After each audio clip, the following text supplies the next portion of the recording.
Okay, Assalamualaikum and good afternoon.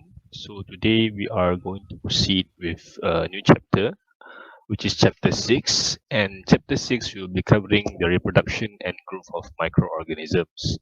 And in chapter 6, most of what we've learned in chapters 3, 4, and 5 are contained in chapter 6. So I could say that almost 40 to 50% of chapter 6 have been covered in chapters 3, 4, and 5. But nevertheless, we will have to go through this chapter, all right? And we will look at what are some of the additional information that were not obtained from chapters 3, 4, and 5. Okay, so the objective is to understand the principles of microbial reproduction, to the main method of microorganism reproduction, the concept of microbial growth, physical and chemical requirement of growth, and bacteria based on cell growth. All right. Okay, let's look at the first one, which is the principle of microbial reproduction. Okay, microbial growth refers to the growth of population increasing in the number of cells. Okay, so microbial growth can be portrayed or can be defined in two ways. First is for cell maintenance. Okay, the maintenance of the cell. Okay, the metabolism to maintain the cell. And the second one, which is the more precise definition of microbial growth, is the addition of microbial cell. If you look at a bacteria, for example, if you look at a bacteria cell, okay, a bacteria cell. So most bacteria, they prefer asexual reproduction via binary fission. And in asexual reproduction via binary fission, a mother cell will give birth or will produce a daughter cell which is exactly like the mother cell. So the bacteria does not grow like human beings or animals, where they have the baby phase, the kid phase, the teenager phase, the adult phase, and the old phase. Okay, it's not like that. Bacterial growth or microbial growth is defined as the amount of microbe that is reproduced, or the number of cells that is reproduced in a given moment of time. Okay, the growth does not refer to increase in the size of the individual cell, as I mentioned to you just now. Okay, cell division leads to the growth of cells in the population. Rate of growth is the change in the cell number per time unit, like I said to you just now. The rate of microbial growth is determined by the number of cells that can be reproduced at a given time. Okay, generation time. Time required for a cell to divide and its population to double. For example, if you start off with one microbial cell, how long does it take for that one microbial cell to reproduce another cell? For example, if it takes 1 minute, what in 1 minute time, one cell will become two cell. Okay, if you add another minute, two cells will become four cell. If you add another minute, four cells will become eight cells. Okay, that is what is called generation time, the time that is needed for one cell to reproduce. Okay, it depends on the type of bacterium, the nutrient supply, the physical and the growth phase. So the type of bacteria, okay, the amount of nutrient and the environmental condition or the physical and the growth phase will affect generation time. If all of this is optimum, okay, if all of this is optimum, then maybe the generation time will be shorter. If all of this is not optimum, then maybe the generation time will be longer. Okay, is determined by growth condition. For example, E. coli, the generation time for E. coli is 20 minutes. It means that if you have one E. coli cell, in 20 minutes, you will have two E. coli cells. You add another 20 minutes, you'll have four E. coli cells. Okay. For Mycobacterium tuberculosis, the generation time is 24 hours. Okay. So this is a good. This diagram is a good example of generation time. Okay. So number of generation 0. Okay, number of cells 1. Why is the number of generation is 0? Because only one cell. The cell has not been divided yet. Okay, number of generation 1, number of cells 2. Okay, from 1 it becomes 2. Okay, second generation, from 2 cells it becomes 4 cells. Okay, why 4 cells? Because one cell can produce 2. If there's 2 cells, it can produce 4 cells, and it goes on and on and on and on. Okay, so for each generation, for example, if it takes 20 minutes for each generation, so for each generation it takes 20 minutes to divide. Okay, the principle of reproduction. So microbial growth relies on two factors, the environmental factor and the nutrient factor. Okay, environmental factor are the pH, temperature, moisture, pressure, space, oxygen availability, and availability of partner. Okay, so these are not extra, these are exogenous, okay, exogenous factors. Okay, factors from the surrounding area, environment lah. Okay, so for pH temperature, it normally affects the enzymatic activity. So you need a proper pH and temperature for enzymatic activity. For moisture and pressure is normally for nutrient uptake. Okay, you need the proper moisture and pressure for the microbe to uptake nutrient from the surrounding areas. Okay, and for space, okay, of course lah, space is direct lah. If you have enough space, then the microbe can grow, can divide more. If you have less space, then the division will be less. Okay, oxygen availability. Okay, oxygen availability is direct also. Certain microbes are aerobic microbes, which means that they can survive in oxygenated area, and certain microbes are anaerobic, which means that they cannot survive in oxygen. And of course, the availability of partner will determine either the microbe will perform sexual or asexual reproduction. Okay, and for nutrients, okay, the proper concentration of macronutrients, carbon, hydrogen, oxygen, nitrogen, phosphate, and sulfur, and also some trace elements and some organic factors. Okay, but normally the macronutrient, okay, the macronutrients are the main nutrient which will affect the growth of the reproduction of microorganism. Okay, under reproduction method, we are going to look at the asexual and sexual method. Okay, so microorganism can reproduce via asexual or sexually. For asexual reproduction, the microorganism produces two identical daughter cells, offspring without a partner. It means that it does not require a partner. For sexual reproduction, the microorganism will fuse and they will share the genetic information to produce a genetic variant. Okay, so what this means is that if the microorganism undergo asexual reproduction, it will reproduce a clone copy of the mother cell. If the mother cell has certain genotypes or phenotypes, the daughter cell will have the same genotype and phenotype. For sexual reproduction, they normally share. Okay, there's the share of between two genetic information, two sets of genetic information from the parents, similar to human beings, similar to animals. Right? So let's look at the advantages and the disadvantages of asexual reproduction. Okay, so like I said just now, most microorganisms they prefer asexual reproduction because it's much more easier. Okay, it's much more easier, and because they have a very short microorganisms, they have a very short lifespan. They're not like us. We can live up to 60 to 70 years. Microbes sometimes they only live for 7 hours. Okay, for 1 day, for 2 days. So that's why they prefer asexual reproduction because it's much more faster. Okay, so the advantages are the offsprings are genetically identical. The disadvantages are it does not have genetic variability. Okay, advantages not necessary to find a partner, and offspring does not adapt well to changing environments. They have high number of offspring in little time, easily extinct due to low adaptability of change. Offspring usually well adapted due to parent success. Okay, so for example, if you want to understand this easily, for the advantages of asexual reproduction, the advantages and the disadvantages. For example, you have a microorganism. This microorganism lives in a very cool area. So it means that the genetic setup or the genetic makeup of the microorganism will allow the microorganism to adapt to cool area. So when the microorganism divides asexually, the daughter cell will have the same genetic makeup, which will make the daughter cell adapt well to the cold condition, similar to the mother. But the disadvantage is if that cold condition suddenly changes into a hot condition, both the daughter and the mother cell will die off because they do not have any genetic material to adapt to the heat. But if you have in sexual reproduction, the genetic variation is much more higher. It means that they have a very good chance of being able to adapt towards the changing environmental condition due to the variety of genetic makeup from the parent cell, from both the mother and the father, similar to human beings. Okay, human beings have a very wide genetic makeup. Okay, that's why we are able to survive in any condition, either in cold condition or in hot condition. We are able to survive and we are able to adapt well due to our variation, okay, diversity and variation in our genetic makeup. So these are the advantages and the disadvantages of sexual reproduction. Okay, the first one is the offsprings are genetically variant, like I said to you just now. They are able to adapt to new environment and rapid evolution. Genetic are changing every generation. So evolution is also important. Okay, so if you have much more genetic diversity, you are prone to genetic evolution. So if genetic evolution does not occur, it will be hard for us to, or hard for the microorganism to adapt to the environmental condition.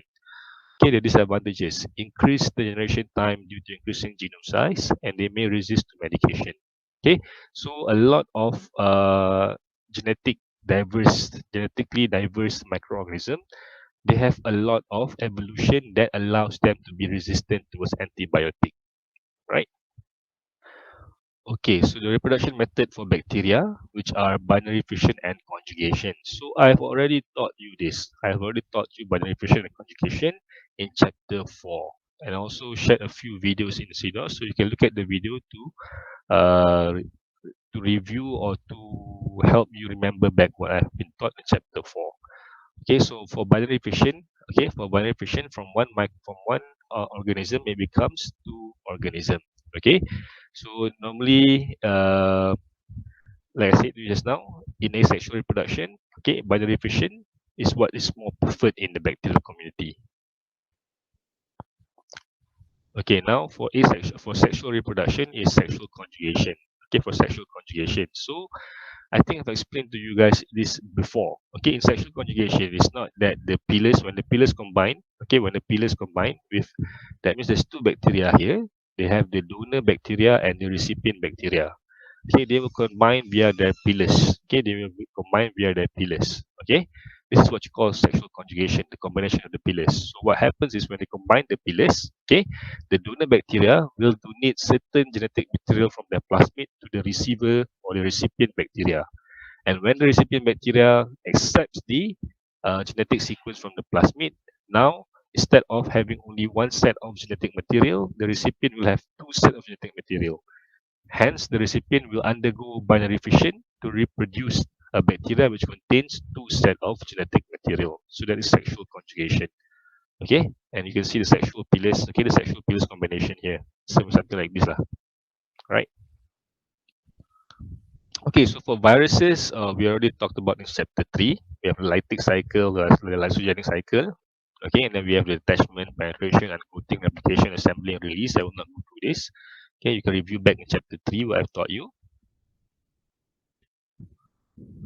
Okay, and then for fungi also, we just went through in chapter 5, where you have either budding, fragmentation, or sporulation, and they have the group of hyphae and mycelium, and they have pseudopods. Okay, pseudopods, but they have pseudohyphae for the budding of yeast. Okay, and then you have the sporangiosperm, the different type of asexual and sexual spore. Okay, we've been through this in chapter 5, so I'm going to skip this.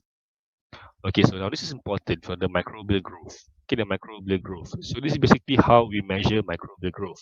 As I stated to you earlier, okay, microbial growth is not defined as the microbial cell being larger.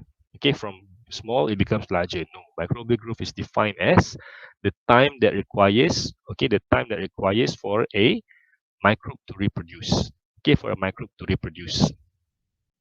In a closed system or batch culture, there is no addition of nutrient or removal of waste. Microorganism will grow in a pattern. Okay, so imagine you're culturing microorganism using batch culture. Batch culture means that in that sample, in the sample bottle that contains microorganism, you will not add any nutrient and you will not remove any waste. Okay, this pattern results in a growth curve, the bacterial growth curve or the microbial growth curve. Okay, the growth curve composed of 4 phases: the lag phase, the log phase, stationary phase, and the death phase. So this can be better explained by using this graph. Okay, now for example, you have a sample bottle and you put a nutrient media in a sample bottle, and then you inoculate the sample bottle with a bacteria, with a microorganism lah. Okay, a microorganism. Now the first thing that will happen is the lag phase. If you look at the lag phase, there is no growth. Okay, if you look at the x-axis here, okay, the x-axis, no, the y-axis here is the growth. Okay, the growth, and the x-axis here is the time. So for the lag phase, there is no growth. Why is there no growth? Because even though the nutrient media contains nutrient and space for the growth of the microorganism, but the microorganism has entered a new environmental condition. So there is no growth because they are still adapting to the environmental condition. After a while, okay, after 5 hours, the growth suddenly spikes. Okay, the growth spikes at the exponential phase. Okay, the growth spikes at the exponential phase. So why does it spike? Because there is enough nutrient and enough space for them to grow. So the condition here is optimum, and they have already adapted to the environmental condition. So due to this, there will be a spike of growth, rapid growth. That's called the exponential growth phase, or also known as the log growth phase. After a while, when there's all the nutrient, most of the nutrient have been reused. Okay, the most of the nutrient have been used, and most of the space have been used for the growth of the microorganism. They will undergo a stationary phase, meaning that the amount of microbe reproduced and the amount of microbe that dies is the same. Okay, stationary phase means that the amount of microbe being reproduced and the amount of microbe that dies is the same. So there's no growth. That's why it's called the stationary phase. Okay, after a while, when there's no more space, there's no more nutrient, and there's abundance of metabolites. Okay, there's some abundance of metabolites from the microbial metabolism. Okay, it will make the environment toxic. The metabolites will make the environment toxic. Okay, and the lack of nutrient along the lack of space will cause the death phase. The death phase means the death of microorganism is higher than the growth of the microorganism, so there will be a rapid decline of the growth. Okay, rapid decline of the growth. So why is it important to understand this? Okay, especially if you are going into industrial microbiology, for example, the production of uh, let's say you are in the industry for the production of mm, Yakult. Okay, you want to produce Yakult. So Yakult, the microbiology side of Yakult is that they want to reproduce as much as bacteria as they can.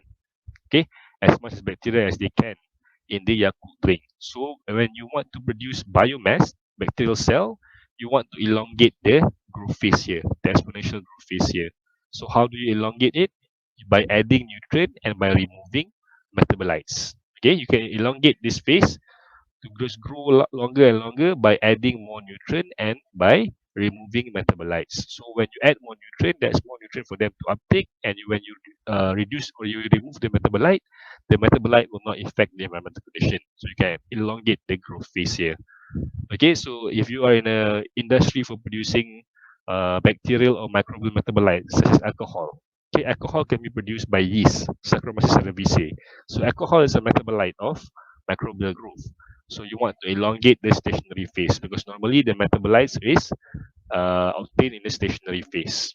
Okay, so this is how you can use the microbial growth for your advantage in the industry. But what you need to what you need to understand is the lag phase is there is no growth due to adapting to the new environmental condition. The exponential phase means there is rapid growth due to the abundance of nutrient space. The stationary phase is the death is equivalent to the growth because reducing space and reducing nutrients, and the death phase is because there's lack of nutrient, lack of space, and the increase of metabolites that will make the environmental toxic to the growth of the microorganism. Okay.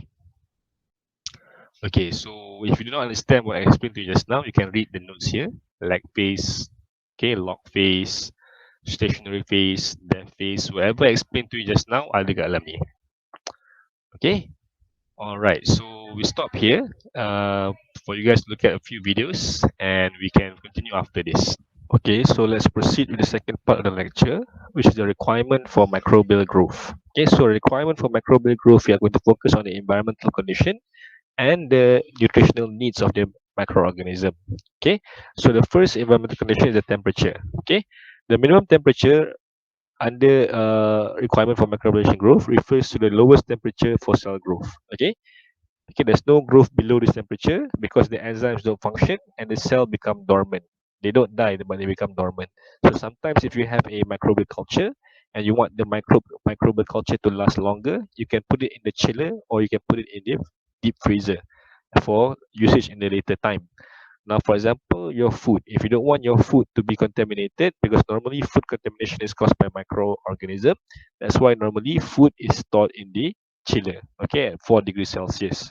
And if you want to last it longer, you put it in the freezer at negative 13 to negative 10 degrees Celsius, okay, because if the microbe is living below the minimum temperature, okay, below the minimum temperature for their growth, they cannot reproduce, okay, and the cell become dormant, right? Optimum temperature is the cell growth very active, meaning that at that specific temperature, the cell growth will become very active because it's optimum for them, right? Maximum temperature means the maximum temperature for the microorganism to grow, right? So you can divide the microbial growth depending on the temperature by uh, categorizing them based on their optimum temperature to grow in. For example, psychrophiles. Psychrophiles are microorganisms that survive in low temperature and they can grow from 0 degrees Celsius to 20 degrees Celsius. Okay, and then you have true psychrophiles and they are very sensitive to temperatures over 20, meaning that if the temperature is above 20, okay, above 20, they cannot grow and they will die. Okay, and the optimum growth is at 15 degrees Celsius or below. And psychotroph, okay, the psychotroph, the optimum growth is at 20 degrees Celsius to 30 degrees Celsius. Okay, and the psychotroph microorganisms, which are microorganisms which grow between 20 degrees Celsius to 30 degrees Celsius, are normally responsible for uh, food spoilage. Okay, for food spoilage. And then you have the mesophile, which survive and thrive in moderate temperature. Okay, most bacteria are mesophilic. Okay, most microorganisms are mesophilic. So mesophiles basically are bacteria which survive well in room temperature. Okay, if you can see here, the optimum temperature is commonly 37 degrees Celsius, which is room temperature, or also known as ambient temperature or your body temperature. Okay, or your body temperature. So microorganisms that can infect your body are normally microbes which are mesophilic microbes because they can survive. They can divide optimum in the body temperature and their best growth is between 50 degrees Celsius to 48 degrees Celsius. Okay, and many have adapted to live in the bodies of animals, right? Even in human beings. Okay, thermophiles are microorganisms that can survive in very high temperature. Okay, the optimum growth is between 42 degrees Celsius to 68 degrees Celsius, and many cannot grow below 45 degrees Celsius. Okay, and extreme thermophile or hypothermophiles are microorganisms which can grow at 80 degrees Celsius or higher. That's why you can find certain type of microorganism such as archaea at volcano sites. And even in larva, okay, you can find uh, bacteria that can survive there because they are hypothermophiles or extreme thermophiles. So you can look at this graph here for the growth of microorganisms depending on their temperature requirement.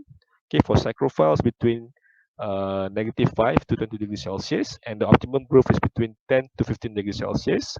For mesophiles, they can grow between 12, okay, 15 to 45 degrees Celsius. The optimum growth is between 37.5 to 38 degrees Celsius. And for thermophiles, they can grow up till 80 degrees Celsius, but they cannot grow below 4 degrees Celsius. And the optimum growth is between 60 to 70 degrees Celsius. And extreme thermophile or hypothermophiles, they can grow between 65 degrees Celsius to 105 degrees Celsius. And the optimum growth is between 90 to 100 degrees Celsius. So, like I said to you just now, normally temperature has a lot to do with enzymatic activity. Certain microorganism, the enzyme can sustain in very high temperature, and certain microorganism, the enzyme can sustain in very low temperature. It all depends on the types and the species of the microorganism. Okay, so for pH, okay, again, pH also has a very high correlation with enzymatic activity. Okay, most bacteria or most microorganisms they prefer neutral pH. Okay, they prefer neutral pH. So you can say that most microorganisms are like human beings.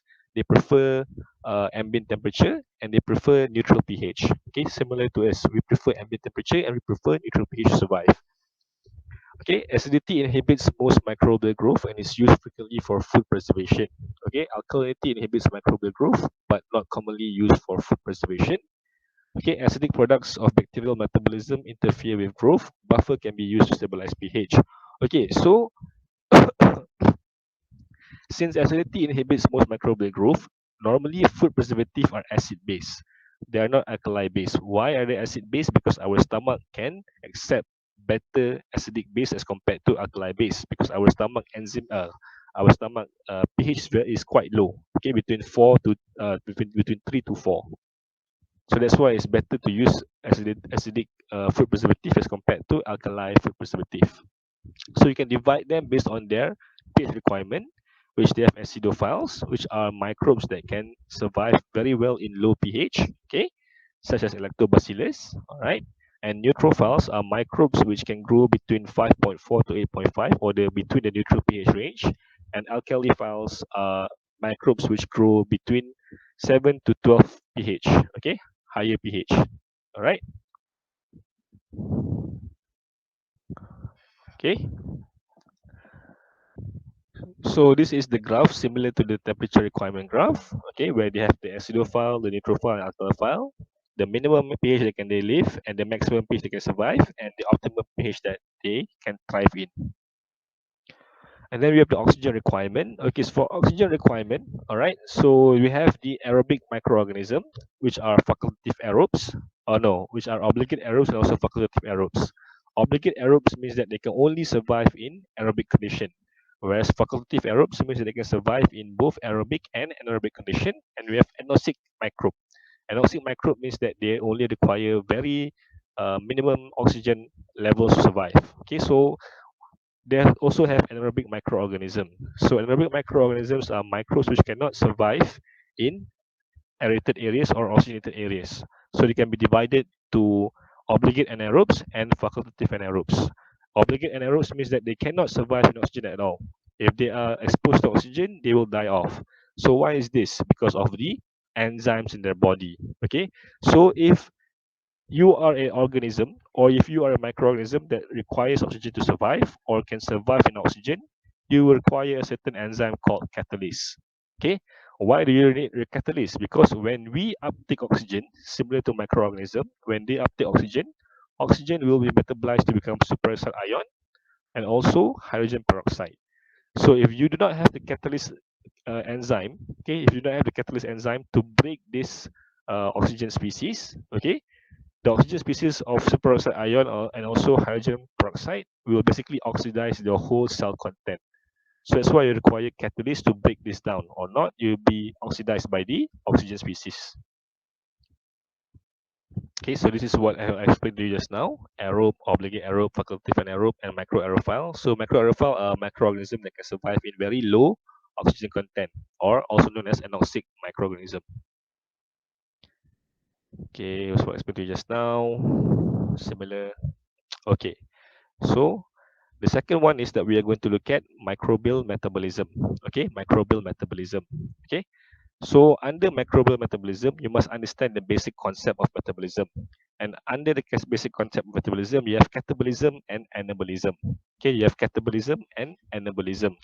So catabolism is basically the breakdown of larger molecules to smaller molecules. That's catabolism. Okay, so why do they break down the larger molecules, smaller molecules? Because through the breakdown of these larger molecules, they will obtain energy. Okay, they will obtain energy for movement, energy for uh, respiration or waste degradation, and energy for the build up of larger molecules, which is anabolism. So anabolism is the build up of smaller molecules to larger molecules. So for example, the metabolism in our body. So when we eat the chicken, let's say when we eat chicken. So when we eat chicken, we want the protein. Specifically, we want the amino acids. Okay, we want the amino acids from the chicken. So how do we get the amino acids from chicken? When we eat it, we chew it down, and our enzyme will degrade the larger molecules to smaller molecule under the process of catabolism. So from the chicken protein, our body will break it down via catabolism to extract the amino acids. Okay, and under anabolism,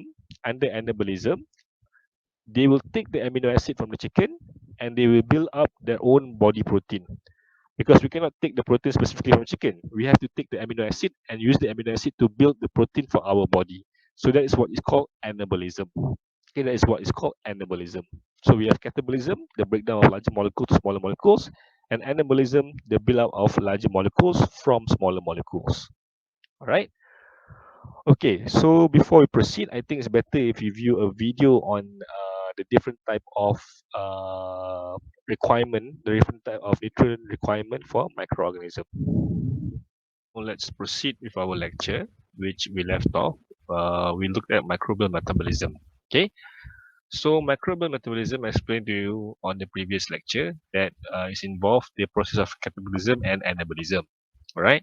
So we can also divide the microorganism. Okay, we can categorize the microorganism based on the carbon source and their energy source, based on where they get the carbon source or how they get the carbon source, and where and how they get their energy source. Okay, so for carbon source, they can be divided into heterotroph and autotroph.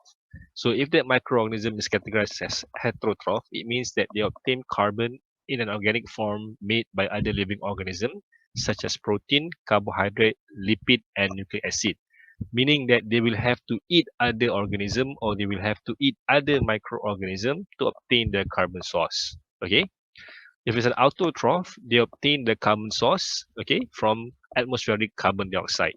Okay, atmospheric carbon dioxide, which is an inorganic gas as its carbon source. Okay, meaning that they are nutritionally dependent on other living things. They are not. Okay, they are not nutritionally dependent on other living things because they can get their carbon source from inorganic gas from the atmosphere known as carbon dioxide. Okay, similar to plants lah. Okay, autotroph are similar to plants where they get their carbon source from atmospheric carbon dioxide, and heterotroph they get their carbon source by eating other organism or other microorganism. Okay, and then we have the energy source. Okay, energy source makes up to 50% of the dry weight of the cell, and is the structural backbone of all organic compounds. Okay, so they can be divided into chemoheterotroph. Okay, chemotroph and phototrophs. Okay, if they are chemotroph, it means that they obtain the carbon from the for the energy source such as lipid, protein, and carbohydrate. So they get their energy source in the form of carbon from lipid, proteins, and carbohydrate. Okay, for phototroph, they obtain their energy source from photosynthesis or from sunlight. Okay, phototroph from sunlight, energy source from sunlight. Kalau chemotroph, dia dapat energy daripada carbon from lipid, protein, and carbohydrate. Okay, so you can categorize them by using this chart, this flow chart. Okay, first we look at where do they obtain the carbon source. Okay, if they did not obtain the carbon source elsewhere, okay, meaning that dia tak perlu cari carbon source dia selain daripada atmospheric carbon dioxide. Okay, so if they obtain the carbon source elsewhere, no meaning that they obtain the carbon source from carbon dioxide. Okay, from carbon dioxide, and then we go to the second flow. Where do they get their energy source? Do they obtain the energy source from the sunlight? If yes, they are photoautotroph. Photoautotroph, meaning that photo refers to the energy from sunlight, autotroph refers to carbon source from carbon dioxide. Okay, but if they do not obtain their energy from sunlight, they obtain their energy from inorganic oxidation, they are chemoautotroph. Chemoautotroph. Okay, chemo means that they obtain their energy from inorganic oxidation, and autotroph means that they obtain their energy from they obtain their carbon from carbon dioxide from the atmosphere. Okay, I repeat. Do they obtain the carbon elsewhere? Meaning that do they obtain the carbon any place else besides atmospheric carbon dioxide? If no, we go down to the second flow and we look at do they obtain the energy from the light source? If yes, they are photoautotroph. Photoautotroph. Photo means that they obtain the energy from sunlight. Autotroph means that they obtain the energy from carbon dioxide. Okay, and if they do not obtain the energy from light, they are known as chemoautotroph. Why? Because chemo refers from the energy from inorganic oxidation, and autotroph refers to carbon from carbon dioxide. Then we look at the right hand side of this flowchart. Okay, these are for microorganisms which obtain carbon elsewhere, meaning that they obtain carbon at other places besides carbon dioxide from the atmospheric air. Okay, and then we look at do they obtain the energy light from the sun? Yes, that means they are photoheterotroph. Photo refers to energy from sunlight. Heterotroph refers to carbon from sources besides carbon dioxide. Okay, and if they do not get energy from the sunlight and they get energy from inorganic oxidation, they are chemoheterotroph.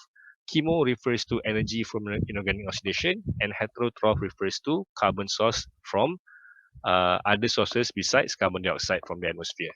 Okay, this is how you use the flowchart to categorize photoheterotroph, chemoautotroph, photoheterotroph, and chemoheterotroph. And then we look at hydrogen peroxide. Okay, so certain microorganism. Okay, this slide is in accordance with oxygen requirement. Okay, so this slide should be not here. It should be at the oxygen requirement. So nanti saya betulkan balik. But just sambungan tadi, like I said to you just now, microorganism that can survive in oxygen, they will have the enzyme catalase, where they can convert hydrogen peroxide into water and oxygen. Because if you do not convert hydrogen peroxide into water and oxygen, the H2O2 will basically oxidize their whole cell and kill them. Okay, and then they must also have the enzyme peroxidase, which can convert hydrogen peroxide into water. Okay, they can either have, if they are microorganisms that can survive in oxygenated area, they must have either the enzyme catalase or the enzyme peroxidase to convert hydrogen peroxide to water and oxygen, or to convert hydrogen peroxide into water. Or not, the hydrogen peroxide will basically oxidize the whole cell and kill them off. And then we look at the osmotic pressure. Okay, so osmotic pressure meaning that the amount of salt in the environment lah. Okay, amount of salt in the environment. If they are osmophilic microorganism, it means that they can survive in high osmotic pressure. They can survive in high salt concentration environment. For example, the oceans. Okay, or a good example is the Dead Sea. The Dead Sea is a body of water that contains a very high level of salts. And if you go into Dead Sea, you will not sink. You will always float due to the high concentration of salt. And if you take a sample of the Dead Sea, you can find certain microorganism can survive in the Dead Sea. Okay, because if a microorganism cannot survive in high salt concentration, okay, there will be the osmoregulation will malfunction. Okay, the movement of solids through the gradient from higher concentration to lower concentration will cause their body to explode because they're taking up too much. Either they're taking up too much salt or they're releasing too much content from the body. Okay, due to the gradient, difference of gradient, right? And then you have the halophilic, okay, which are microorganisms which requires moderate to large salt concentration. And we have saccharophilic, which are microorganisms that require moderate to large salt concentration. Okay, so measurement of microbial growth. Okay, so you can measure microbial growth in two methods, the direct method and the indirect method. Okay, the indirect method requires physical measurement, okay, dry weight or wet weight, and the chemical measurement, such as the lipid content, protein content, or DNA content, similar to what we, or not similar to what the PCR method is doing. Okay, PCR method is basically detecting DNA content. Okay, DNA content. All right. So in the direct method, okay, we have the variable plate counts, membrane filtration, and direct microscopic count. Okay, in this slide, I will not explain to you what is the variable plate count because I already explained to you in the lab. So variable plate count is basically the standard plate count, which is the pour plate and the spread plate. Okay, but before we can do the pour plate and spread plate, we must first do the serial dilution.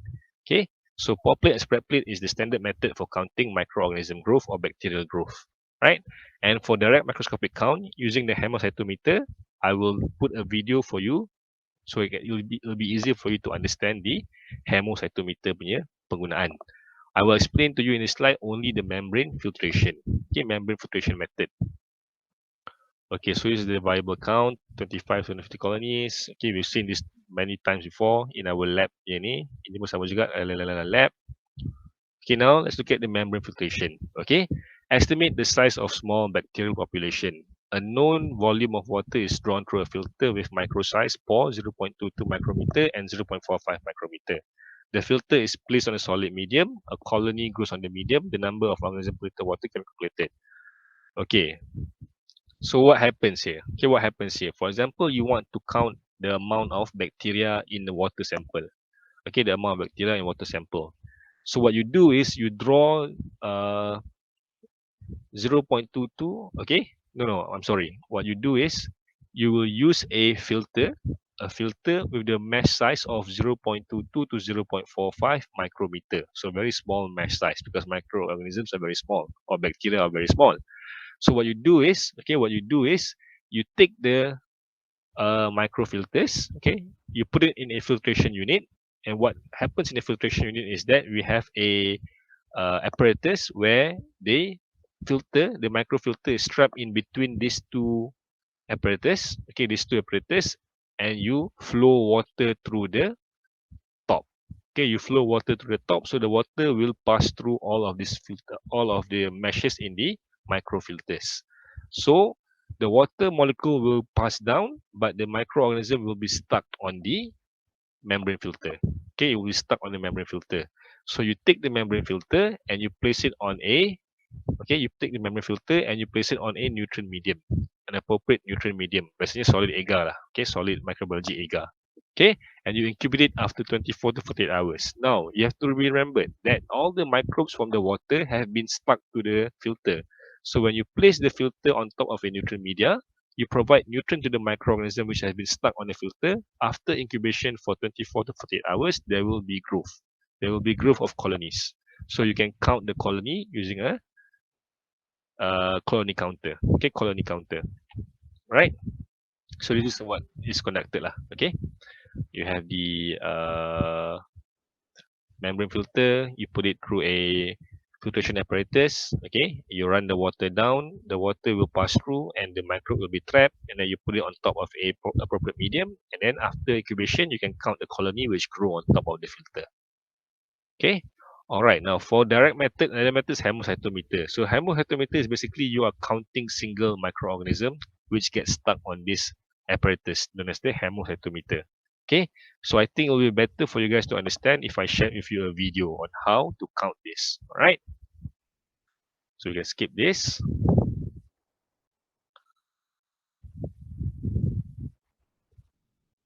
Okay, now let's look at the indirect method. Okay, indirect method is for filamentous organisms such as fungi. Okay, fungi which has hyphae and mycelium. Okay, normally to count them, okay, we can use the dry weight. We can calculate the dry weight. So how do we calculate the dry weight? We undergo centrifugation. Okay, and when you centrifuge a sample of filamentous organism, you will get the pellet and the supernatant. So normally the microorganism will be at the pellet. Okay, will be at the pellet. Okay, so normally we will filter the supernatant, or basically we will throw away supernatant, and we only want to retain the pellet. Okay, and then we will weigh the pellet. Okay, but the limitation is that it's not very accurate, and we cannot distinguish between the live and the dead cell because the filamentous, for example, kita nak ukur, kita nak kira, we want to measure the dry weight of a fungi that contains hyphae and mycelium, right?